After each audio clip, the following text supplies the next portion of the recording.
Donc, dernière intervention de la journée et du colloque, Jessica Ragazzini, qui est doctorante en histoire de l'art, sous la co-tutelle de Thierry Dufresne, Paris-Nanterre, et Mélanie Boucher, Université du Québec, en Outaouais. Voilà. Thématique de recherche, histoire de la photographie du 21e siècle, post-humanisme, humanisme, mode, féminisme, confusion et confrontation entre l'objet inerte et le modèle vivant. Sa thèse s'intitule Existe-t-il une photographie post-humaniste des frontières photographiques du corps entre le modèle vivant et le mannequin-objet? Jessica a également une activité de photographe. Je te laisse la parole. Eh bien, bonsoir à tous. Et je tiens déjà à remercier toute l'équipe pour l'organisation et vous d'être restés jusqu'à la fin, parce que cette heure tardive, c'est pas toujours évident. Alors, ma présentation clôt ce colloque qui fut très riche et il est une sorte de... cette conférence est une sorte de synthèse de plusieurs thèmes qui ont été abordés, mais en les orientant du côté, de la beauté, de l'esthétique. Le portrait photographique est aujourd'hui la représentation imagée la plus répandue du visage. Il figure la personne dans un lieu précis, à un instant T. Il peut être travaillé lors de la prise de vue ou, ou par post-traitement pour obtenir une version plaisante du physique. Je ne vous apprends rien de ce côté-là. A fortiori, il existe donc un décalage entre ce simulacre et la personne que l'on a en face de nous. Un décalage esthétique qui peut tous nous atteindre à différentes échelles. De ce fait, à l'heure de la prolifération du portrait photographique, demandons-nous à quoi ressemble le visage de la beauté aujourd'hui. Alors, tout d'abord, nous nous intéresserons aux normes qui constituent le portrait photographique contemporain, puis à la beauté hybride qui ressort de cette profusion imagée, pour enfin, dans un troisième temps, nous questionner sur la nature même du visage, portraituré entre le reflet du vivant et une création indépendante, toujours devant l'objectif photographique.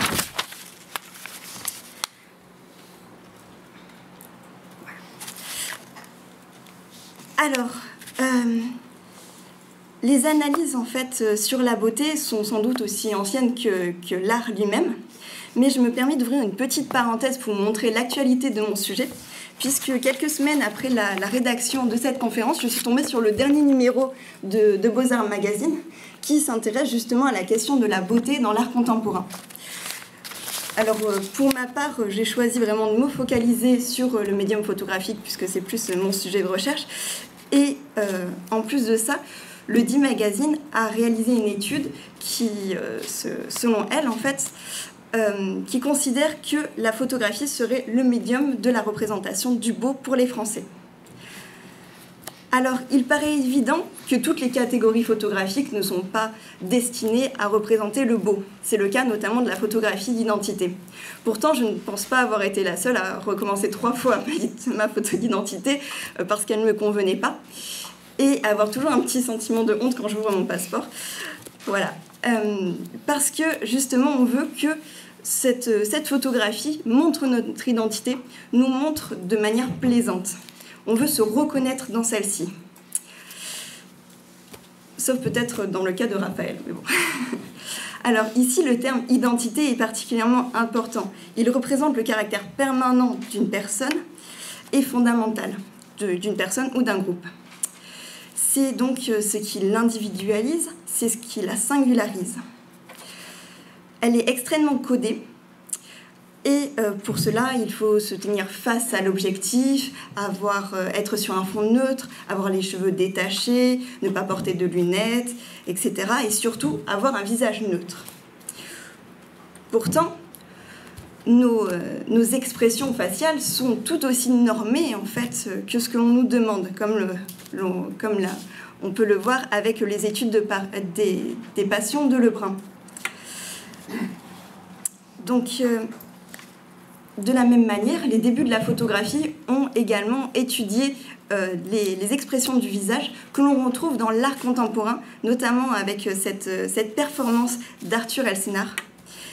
Par les stimulations électriques envoyées par un ordinateur, son visage a été augmenté, déformé en fait par ces petites électrocutions, afin de permettre en fait de voir les capacités musculaires que l'on n'exploite pas dans la vie quotidienne. Donc ici on a un visage qui est comment dire, déformé. Les expressions faciales font partie de notre personnalité. D'un individu à l'autre, elles peuvent changer. Il existerait d'ailleurs pas moins de 6 façons de sourire, selon les études réalisées par Emiliana Simons-Thomas, neuroscientifique, et Dacher Kaltner, professeur en psychologie à l'Université de Californie à Berkeley.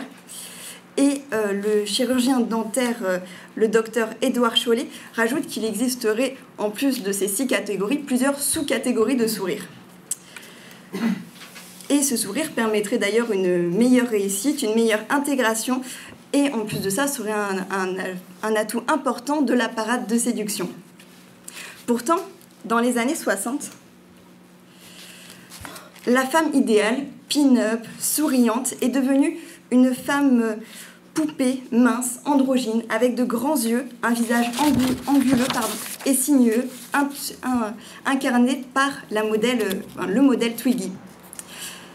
La photo de mode choisit de contraindre ces modèles à faire taire leur singularité, pour donner à les voir comme des objets sériels, inexpressifs. Le visage parfait est alors un objet neutre et inaccessible, et de ce fait convoité. Helmut Newton a comparé ces 2 nouvelles femmes en fait idéales en les associant à leur simulacre, donc les mannequins de vitrine. Ici, on s'aperçoit que le visage du mannequin de vitrine est quasiment inidentifiable par rapport à celui du modèle vivant. Contrairement à ce que l'on pourrait penser, l'association corps-objet n'est pas propre à la fin du XXe siècle. Le mannequin est à l'origine un objet dont le rôle est de simuler la figure humaine afin de représenter les drapés et d'aider à la confection de vêtements. Cependant, nous pouvons constater qu'à partir de 1909, les dictionnaires ont répertorié que le mot mannequin en fait désignait également la femme élégante vêtue à la mode de son époque.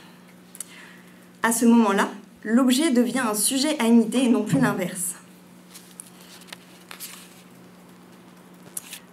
Cet idéal de beauté normée perdure donc dans la sélection des mannequins aujourd'hui, comme on peut le voir avec le modèle de Balenciaga. Alors, on a un visage qui est très anguleux, avec une peau très pâle, des yeux bien ouverts, très écarquillés, avec vraiment aucune marque de vieillesse, avec des traits même tirés vers le bas pour nous montrer le moins de défauts possible, le moins de rides possible. Un idéal de beauté si précis, si rare, auquel il est difficile de ressembler. Dans les années 80, les médiums télévisuels commencent à divulguer un panel d'idéaux de beauté qu'Internet approvisionnera d'autant plus par la suite. Nancy Burson, qu'on a déjà vu, a procédé à une juxtaposition de plusieurs modèles, enfin de plusieurs visages célèbres et réputés comme beaux, créant une sorte de portrait témoin de la beauté contemporaine de son époque. Donc on peut dire que c'est une sorte d'actualisation du mythe de l'histoire de Zeuxis qui aurait créé sa représentation d'Hélène avec l'aide en fait, de plusieurs modèles qui auraient posé pour lui. Selon Zeuxis, la femme parfaite ne pouvait pas s'incarner en une seule femme, et donc il est allé chercher la bouche d'une femme, le menton d'une autre, etc., pour créer Hélène. Donc on avait donc une sorte de patchwork antique de la beauté. Le XXIe siècle a permis également de démocratiser l'appareil photo. Il n'est plus un objet sacré, vraiment réservé aux photographes professionnels. Nous avons donc l'impression de pouvoir s'approprier et de contrôler notre reflet. Néanmoins, avec implicitement l'implication sociale de le diffuser, notamment grâce aux objets connectés tels que les appareils photo. avec l'écran orientable et le double objectif des smartphones, le développement et la démocratisation des logiciels de retouche à plus ou moins grande échelle, on peut désormais se gommer la peau comme on a envie, on peut s'agrandir les yeux, se déformer la boîte crânienne, on peut s'amuser à s'hybrider de manière surréaliste avec des animaux, comme c'est le cas ici. Bref, le visage est une sorte de terrain de l'artificiel. Tout est possible en fait avec le visage, tant par contre que cela reste dans le domaine de l'amateur. Si les retouches paraissent trop naturelles, que cela soit au niveau du visage ou au niveau du corps, alors la photographie doit porter la mention photographie retouchée qui a fait lourdement débat ces derniers temps.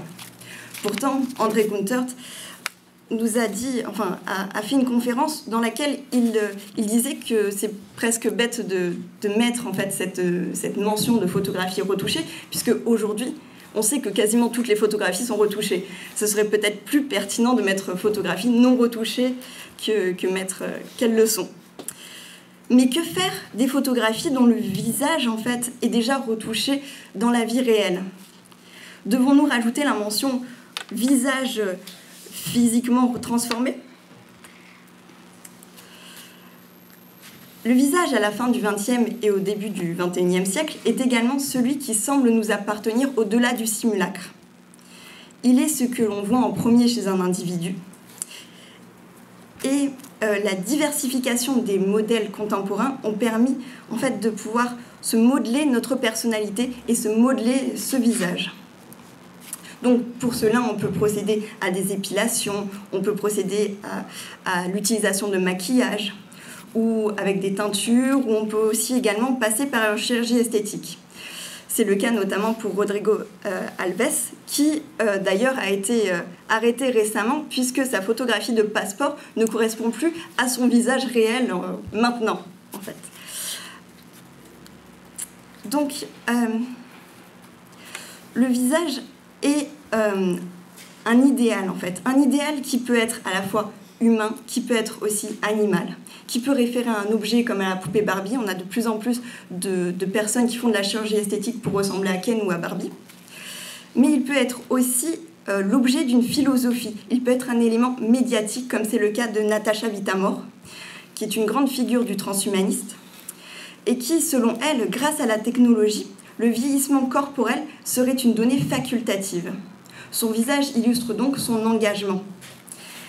Et la photographie donc, doit mettre en valeur cette particularité physique du visage qui a été modifiée par la chirurgie. La photographie doit être tout aussi maîtrisée que ce que l'est son visage, puisque c'est une problématique phare du transhumanisme. Orlan choisit une autre fonction à la chirurgie esthétique. En modifiant son visage, en modifiant son humanité, elle modifie sa filiation génétique. Elle crée son propre idéal. Elle est à la fois l'artiste et à la fois l'œuvre. Donc comme elle est une sorte de Pygmalion et en même temps elle est la Galatée.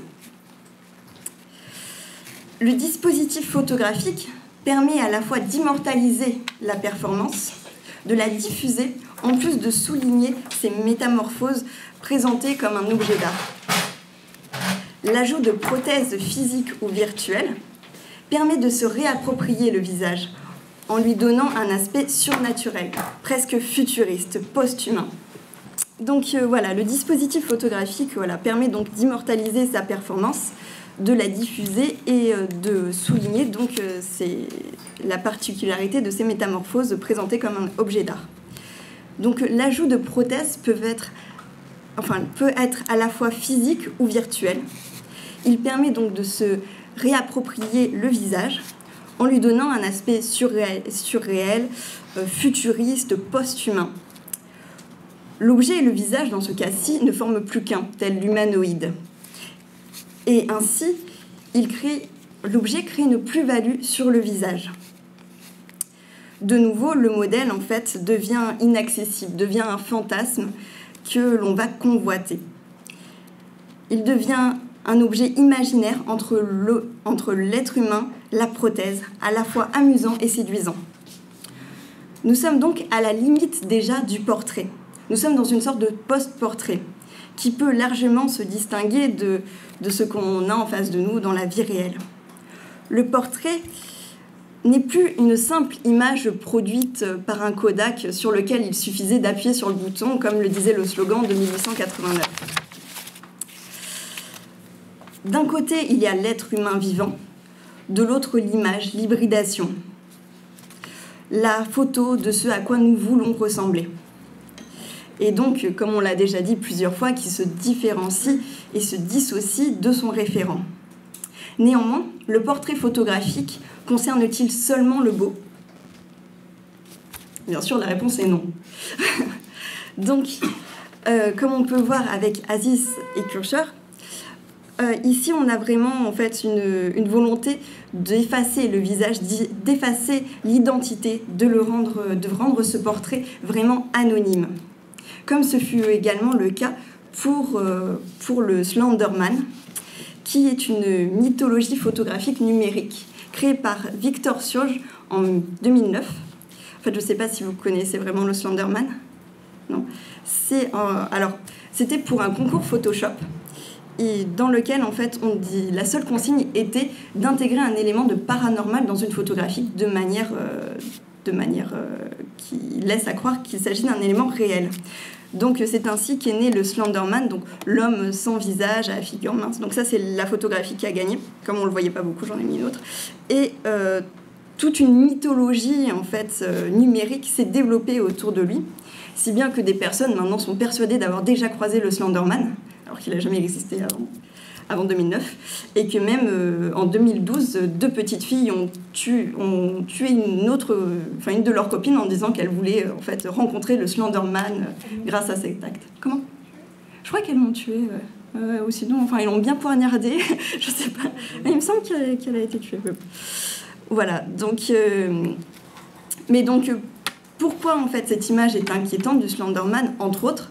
Parce qu'il ne porte pas de visage, en fait.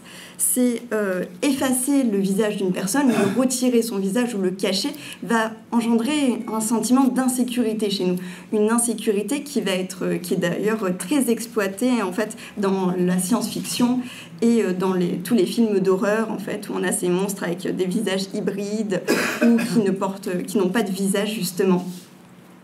Donc, je ne reviendrai pas sur la théorie de la belle et de l'étrange de Masahiro Mori, ni de l'inquiétante étrangeté qui ont déjà été abordées ici à plusieurs reprises.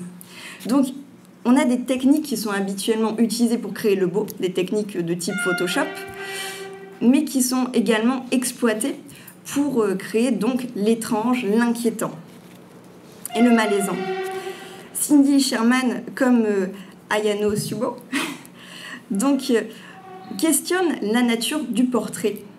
Donc, en se déguisant, en se maquillant, et n'appuie sur le déclencheur qu'au moment en fait, où elle ne parvient plus à se reconnaître dans le miroir.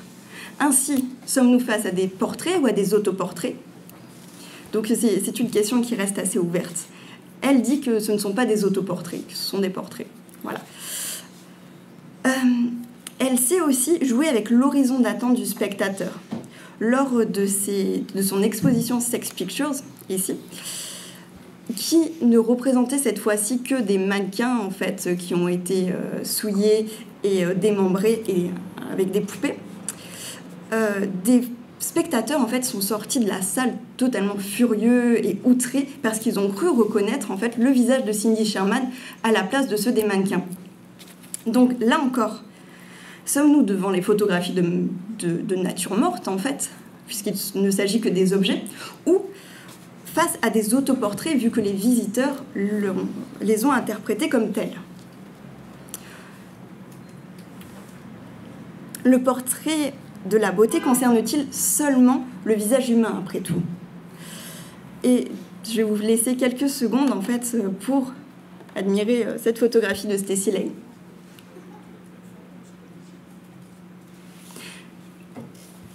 Alors, je pense qu'à la vue de cette photographie, peu d'entre vous ont remarqué qu'il s'agissait d'une sex doll et ont cru en fait qu'il ne s'agissait que du portrait anodin d'une jeune femme. Et donc, Stacy Late fait des photographies quasiment maintenant que de sex doll, mais en essayant justement de les faire ressembler à des êtres humains. Elle joue vraiment, elle, sur toute une mise en scène avec des vêtements, avec des perruques, avec un éclairage très particulier. Elle les met des fois en scène au cinéma, où elle leur recrée en fait des sortes de mimiques, pour qu'on ait vraiment l'impression en fait qu'il s'agisse d'êtres humains. Il en va de même en fait pour le mannequin de vitrine de Valérie Belin, qui paraît presque plus humain que les culturistes qu'elle avait pris en photo quelques années auparavant, luisants d'huile, qu'on avait presque l'impression qu'il s'agissait d'objets gonflables, tout brillants. Et à l'inverse, Formento, eux ont choisi en fait des modèles qu'ils réifient, qu'ils objectivisent en vraiment leur imposant des poses très rigides, très strictes, un visage très neutre, sans expression, avec une peau extrêmement brillante. Là, je vous ai mis en fait une photographie que j'ai réalisée, puisque j'essaye en fait depuis quelques années de me questionner en fait par les moyens qui sont mis à disposition pour créer donc cette confusion entre les objets et les êtres humains. Donc là, en fait, j'ai pris un mannequin de vitrine que par divers procédés, en fait, j'essaye de rendre le plus humain possible. Et donc, dans ce parcours, dans cette étude, en fait, je m'oblige à chaque photographie, je m'oblige en fait à n'utiliser qu'une seule technique. Donc, quelquefois, c'est seulement du post-traitement, d'autres fois, c'est seulement du maquillage ou de la mise en scène, de l'éclairage. Enfin, voilà. Enfin, au vu de tous ces paramètres photographiques qui peuvent donc altérer le visage, le portrait robot ne peut-il pas être considéré comme une création composite que comme la capture d'un visage vivant ? À l'inverse, le portrait robot peut être si réaliste, si singulier, qu'il semble paraître vivant. En photographie, donc, la frontière entre l'être humain et l'objet est parfois très mince. Dans cette photographie de Max Aguilera-Elweg, on a donc un robot, certes, mais si on fait un gros plan et que on se limite à cette zone-ci, on aura l'impression vraiment d'être face à un visage que, bon là, ça se voit pas beaucoup, mais qui a une pilosité imparfaite, qui est personnalisée avec ce petit piercing, enfin, mais ce n'est qu'en agrandissant le champ que l'on se rend compte qu'il s'agit d'un robot.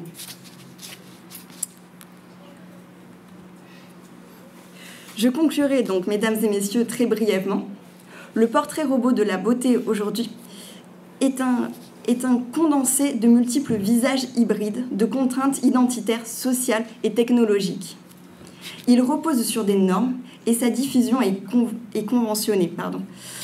Même si la démocratisation de la photographie a conduit à sa vulgarisation et son omniprésence, son utilisation est réfléchie afin de donner la sensation d'un visage beau et maîtrisé.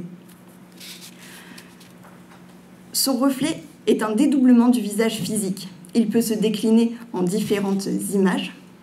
Le visage humain disparaît derrière le visage simulacre, quand ce dernier tend à devenir de plus en plus sensible, questionnant ainsi les limites entre le portrait, l'autoportrait et la nature morte. Et encore, je ne parle pas encore des imprimantes 3D qui permettent encore plus de matérialiser ce simulacre. Je vous remercie de votre attention.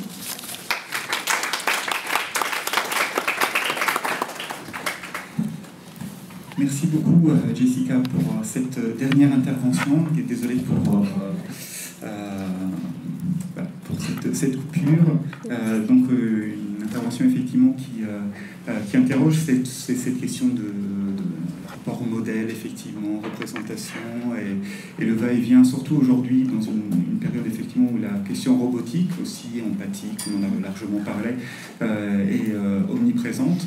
Et comment finalement là les deux éléments, c'est-à-dire comment le vivant se transforme en modèle et vice-versa. Donc merci pour cette communication. Et y a-t-il des questions? Oui. J'ai eu un petit moment de faiblesse, peut-être la fin du colloque, tout ça. Est-ce que tu pourrais revenir sur... tu as montré une photo que tu as faite. Oui. Est-ce que tu pourrais réexpliquer ta démarche par rapport à ce travail? Bien sûr. Parce que j'ai j'ai eu un petit moment de blanc et Bien je sûr. n'ai pas écouté tout à fait ce que tu as dit. Et voilà, en quoi après tu poses ces questions à travers les images que tu fabriques. D'accord. Alors, tout d'abord, moi, je viens de l'histoire de l'art. Ça, il faut le savoir. Donc ma pratique se rapprocherait de l'amateur, puisque je n'ai pas, on va dire, un parcours... voilà. Mais donc, j'essaye en fait d'expérimenter ce que j'étudie. Donc, j'utilise d'abord un mannequin de vitrine que j'essaye en fait de rendre le plus possible humain. Donc, chaque photographie que je fais a une contrainte précise, une contrainte photographique, qui est parfois un jeu de lumière, qui est parfois une mise en scène. Parfois, je ne vais utiliser que du maquillage, d'autres fois que du post-traitement. Enfin, voilà, j'essaye de me confronter donc, à toutes ces problématiques techniques. Et j'essaye d'exploiter cela au maximum. Mon mannequin de vitrine porte un nom, qui s'appelle Eva Gala. Et en fait, Eva Gala a un Facebook. Et donc, j'essaye de voir jusqu'où, en fait, cette confusion entre l'objet et l'être humain, en fait, peut aller. Donc, voilà. Alors, le truc, c'est que j'essaye, en fait, de la faire passer pour le plus possible humaine. Donc, les gens qui vont sur ce Facebook ne savent pas que c'est un objet. Voilà. Qu'est-ce que ça produit par rapport à toi, ce dédoublement dans Eva Gala? Personnellement, sur moi? Oui. Alors, mais déjà, ça m'a permis en fait d'apprendre des choses sur les normes, on va dire, physiques. Puisque quand on est face à un mannequin de vitrine auquel, comme je l'ai montré, je pense, plusieurs fois dans mon exposé, on compare souvent les femmes. Après tout, c'est les mannequins de vitrine qui portent les vêtements dans les magasins. Ce n'est pas des êtres humains qui sont exposés. Et pourtant, en fait, il y a des énormes différences physiques entre le mannequin de vitrine et l'être humain. Au niveau de la boîte crânienne, au niveau du tour de poitrine, du tour de hanche, enfin, voilà, des choses comme ça. Donc on se pose des questions par rapport déjà aux canons qui sont en place. Après, personnellement, moi, ça m'enrichit d'un point de vue pratique. Après, ça me questionne. Après, je suis en train de réfléchir à un projet, justement, où j'essaierai peut-être de mélanger mon image à la sienne. Enfin, voilà. Donc, pour l'instant, on va dire que je suis en pleine réflexion là-dessus. Voilà. Je ne sais pas si j'ai vraiment répondu à la question. En fait, oui. C'est une petite chose, mais en réalité, tu considères comme équivalente deux stratégies, la production de l'idéal, celui de Zexis que tu as évoqué, et celui de Bourson. Et ce sont des stratégies qui sont très différentes, parce que Zexis est très frankensteinien. Oui. On prend les plus belles parties, on appelait ça, dans l'histoire, on appelait ça la beauté de réunion. Oui. On réunissait les plus belles parties. Tandis que Nancy Bourson, c'est vraiment du côté du calcul de la moyenne. Bien sûr, bien sûr. Donc, mais ça pourrait faire une moyenne de beauté, en fait. C'était par là que je voulais dire. Une moyenne de beauté qu'on pourrait se servir comme beauté, on va dire, témoin, voilà, de son temps. Enfin, les deux sont d'actualité, les deux, on va les entendre tout au long de l'histoire. Enfin, oui, je comprends. Des situations différentes. D'accord, désolée si ça paraissait un peu schématique. Il y a combien de temps que tu travailles avec Eva Gala? Avec Eva Gala, ça va faire 2 ans. Voilà. Juste en checkant les photos, c'est un corps entier. Oui, c'est un corps entier. Et quelle est la matière de cette peau? Plastique. C'est du plastique. C'est un mannequin premier prix que j'ai, qui est très rigide, qu'on trouve sur Amazon à 70 €. Voilà. Est-ce qu'on peut voir Oui. sur Facebook? Oui, bien sûr. Oui. Oui. Alors, je sais pas, je crois qu'il faut... Mais c'est pas un mur Facebook. C'est une page. C'est une page Facebook, oui. C'est une page. Tu n'as pas essayé de faire un mur. Alors, non, en fait, pour plusieurs raisons. Parce que la page, en fait, est accessible à tous. Voilà, merci. La page est accessible à tous, donc ça permet une plus grande diffusion. Alors que le mur, il faut faire des demandes d'amis, des choses comme ça. Voilà. Donc je me suis dit que comme ça pourrait permettre plusieurs choses. Et puis moi, comme ça aussi, comme j'ai un petit Facebook, on va dire, de photographe amateur, je peux dire, vous avez vu avec quel modèle j'ai travaillé, voilà mon nouveau modèle. Parce qu'en fait, tu mets, il y a juste 2-3 trucs, c'est que tu mets déjà que c'est un mannequin. Alors, tu mets mannequin. Oui, mais mannequin, vu que le mot mannequin a double sens. Voilà. Abandonner sa pute. Non, comment est-ce qu'on choisit les postes de Eva Gala? Ce sont des citations très inspirées. Oui. Sur des seins nus. en regardant un petit peu ce que les autres mettent. C'est drôle. Est-ce qu'il existe une beauté transhumaniste alors, il existe une beauté transhumaniste dans le sens où il y a des critères... 2 petites secondes. Je tape juste... je m'en souviens même plus.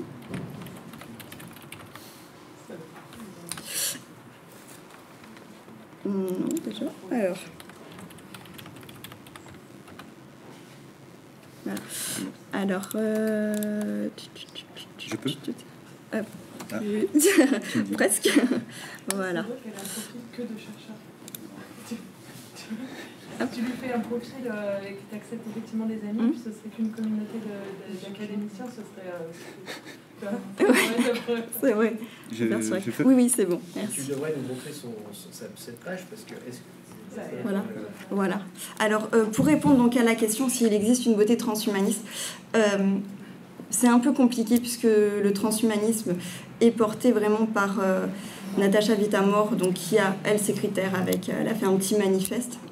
Donc, elle met au cours de ses conférences plusieurs, on va dire, critères, entre guillemets, mais ce ne sont pas vraiment des critères. Enfin, c'est un peu compliqué comme question. C'est un mouvement qui est tellement en évolution au niveau philosophique, principalement, que je dirais qu'il y a des critères qui reviennent souvent comme du type de ne pas vieillir, d'être le plus augmenté possible, voilà. Mais il existe une beauté type, je ne dirais pas ça à proprement dit. On va dire que,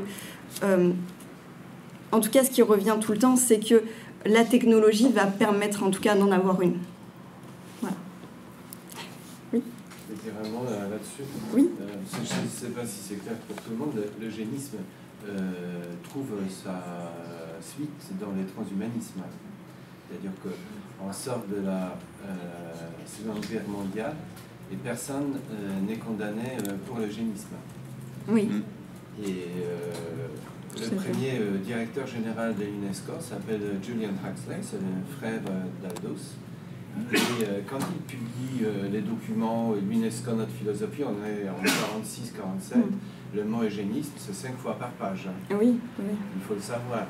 Et ensuite, il se dit, mais ça passe plus l'eugénisme aujourd'hui, enfin, il y a eu tellement de bêtises, donc il invente un autre mot. Mais la définition d'eugénisme est toujours la même, hein, c'est-à-dire la science et les technologies sont capables d'améliorer l'espèce humaine jusqu'à l'immortalité. Donc on est vraiment dans les mêmes. Du coup, la question de savoir s'il y a une beauté du transhumanisme, c'est la même question que sur l'eugénisme. C'est-à-dire on est dans la recherche de la moyenne, qui est en fait idéal type. Oui. Et ce qui est vraiment fondamental dans cette histoire, c'est que il ne s'agit pas d'individus, il s'agit de l'espèce, améliorer l'espèce. Il ne s'agit pas d'avoir ses propres limites, aller au-delà. Il s'agit. Alors, quand on l'amélioration de l'espèce, c'est l'amélioration du groupe. Du groupe, oui. D'assumer financièrement. Ça porte comme bien évidemment. L'eugénisme, c'est absolument dérisoire en comparaison de la préparation. Oui, d'accord, c'est Silicon Valley. C'est la logique même qui accompagne le transhumanisme. Et Natacha Vita-More, qui est un peu hystérique là-dessus, il est assez bizarre que justement on veut améliorer sa propre image. C'est une espèce de cancer d'ego en fait. Oui. Être absolument magnifique, alors que justement l'objectif final, a priori, c'est de se débarrasser de son corps. Donc un corps, une beauté transhumaniste, une puce, à la rigueur, mais pas celle d'un corps qui est... Donc elle est juste là pour faire mouvoir comme ça son ego et le répandre. C'est pas absolument pas crédible en termes d'idéologie, même si l'objectif c'est de constituer une idéologie préparatoire à la conquête commerciale. Un système libéral. Mais après, c'est un corps qui est dématérialisé. Un plus ou moins grand degré. Enfin, c'est pour ça que je disais qu'il n'existe pas vraiment de beauté type du transhumanisme, parce que Natacha Vita-More est aussi culturiste. Et donc, elle cultive son corps. Elle cultive son corps autant que son visage. pas forcément de la même manière, mais donc il y a quand même encore un attachement au corps. Elle le dit elle-même en fait dans certains de ses interviews, elle ne veut pas non plus se débarrasser entièrement du corps. Voilà. En fait, mon question est plus intéressante, c'est que le féminisme étant une projection, comment est-ce qu'il est possible de faire de la photographie, puisqu'on n'est pas, la photographie rend plutôt compte d'une situation réelle. J'ai fait de la photo dans aussi plus que ça, mais a priori c'est un médium qui est parfaitement à l'opposé de la production féminine. C'est à l'opposé, oui et non, en fait, puisqu'en même temps il capture le corps et en même temps il permet aussi de l'hybrider, de le transformer. Donc après il permet par la prise de vue et par le post-traitement. Donc je pense pas forcément que ça s'oppose en fait. Voilà. Oui, en fait, ça fait un moment, déjà par rapport à l'intervention de l'échec, poser la question de l'impur. Je pensais à Caroline, je prononce mal le mot en allemand, Emke, je crois, qui parle de l'impur. Et cette question de l'impur, comment toi tu la gères par rapport à ces photographies de ce personnage que tu inventes, Eva Gala, et comment par rapport à tes propres photographies que tu mets sur ton mur? Déjà, je mets très peu de photographies sur mon mur. Déjà, je partage beaucoup en fait. En fait, il existe 2 Facebook Jessica Ragazzini déjà. Oui. Donc, voilà. Donc, c'est pas forcément. Donc, c'est pas forcément le mien. En fait, c'est Jessica Ragazzini Castello. Oui, c'est ça. Voilà. C'est Et voilà, j'ai peu d'images en fait par rapport à du monde. Mais Jessica. Je pense à cette image par exemple. oui, j'ai 2 photos. Oui, mais voilà. Une espèce de similitude. Et comment tu peux... En fait, j'ai aussi... la posture de celui qui regarde et qui fait, là. Oui, parce que, oui, en fait, bon, ça je ne l'ai pas dit, j'ai aussi en fait une activité de modèle. Et en fait, c'est des questions que je me suis posées par rapport surtout à mon mémoire. Mon premier mémoire, en fait, je questionnais beaucoup le rapprochement entre le photographe, le modèle, voilà, comment ça se passe. Et donc, après, en fait, je suis venue à me poser la question d'Eva Gala parce qu'un jour, je partage beaucoup en fait, des images que je vois et tout par-ci par-là. Et j'ai passé la photo d'un mannequin de vitrine. La photographie a été censurée. Et j'ai été bloquée pendant 3 jours et tout ça, alors que je me suis dit, ce n'est qu'un mannequin de vitrine. Et c'est là, en fait, que je me suis dit, il y a peut-être quelque chose à questionner de ce côté-là. Parce qu'on s'aperçoit que certaines photographies où il y a des personnes nues passent, et pas celles d'un mannequin de vitrine. Voilà. Donc je pense que, voilà, c'est... Voilà ce qui est... Il y a Marc qui parasite ton mur. Hello. Ouais. Non, mais... En fait, c'est intéressant, mais comment tu peux... Tu vois, parce qu'il y a une forme de dédoublement là, de ta propre personnalité. C'est pas une schizophrénie tu vois, totale, mais ce que je veux dire, c'est que puisque tu fais toi-même le mannequin pour des photographies et que tu engendres des photographies d'un fond mannequin, alors c'est vrai que tu nous parles de censure, mais c'est ce que je voulais te demander aussi. À quel moment cette page ne va pas être censurée, parce qu'il y a quand même des photos assez éloquentes. Oui, il y a des photos éloquentes, mais qui passent parce qu'en fait, elles sont censurées. Ouais, mais voilà. Ouais. L'autre, c'est que... tu peux la mettre en grand, là, celle à gauche, là, voilà. Celle-là? Oui. Ouais. Pareil, elle est censurée.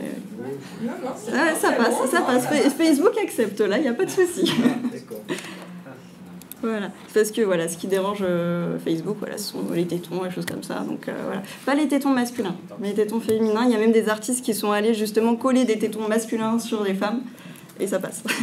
Il y a des t-shirts en Californie comme ça. Voilà. Quelles sont tes revendications en tant que femme par rapport à cette forme d'autoproduction, de toi en tant que modèle et de fabriquer un modèle? Parce que tu parles de tout ça dans ton texte. Oui, c'est pour ça que c'est bien sûr. Bien sûr. Cette question du modèle, de la beauté, tout ça, t'as un peu glissé, et puis hop, tu as passé sur ton travail, et puis après, et donc voilà. Alors, en fait, ce que je voulais aussi également faire apparaître, c'est pour ça que j'ai utilisé quand même plusieurs fois des photographies d'hommes, c'est que quand même la beauté, en tout cas ce que je dis, ça s'applique aussi chez les hommes, mais de manière beaucoup moins marquée.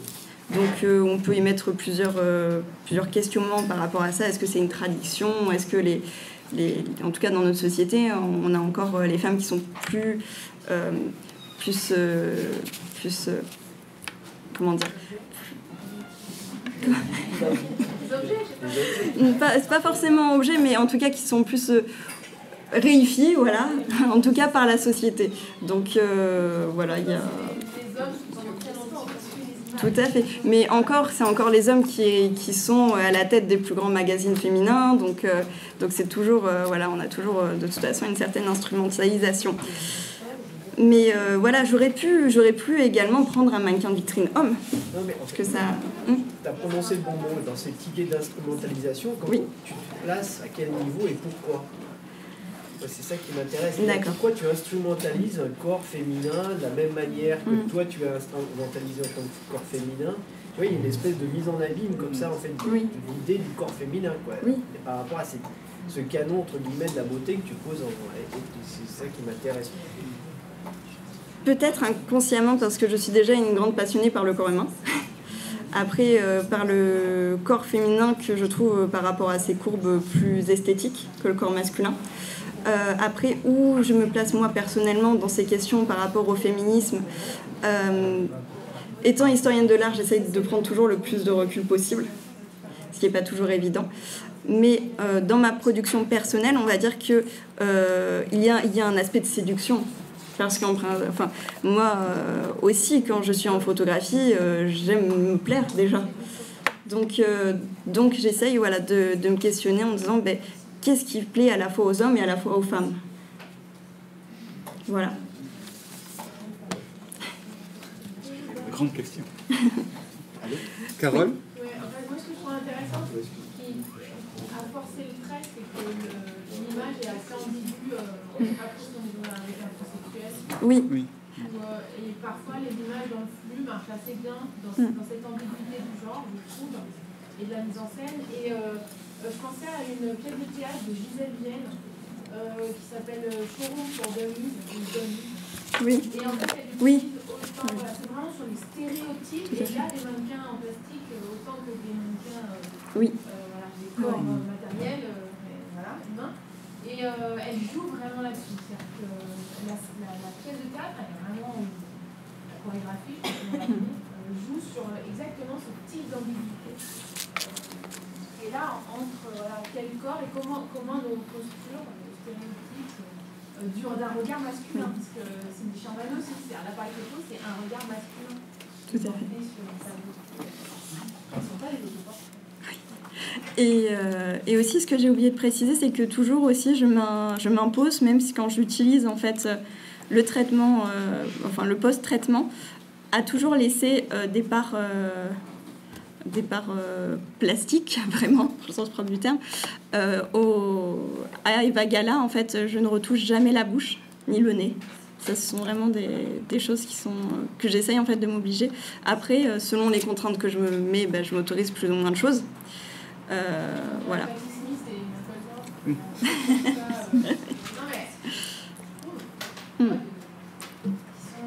portent en eux les mêmes signes innombrables. Oui, je vois bien. Merci.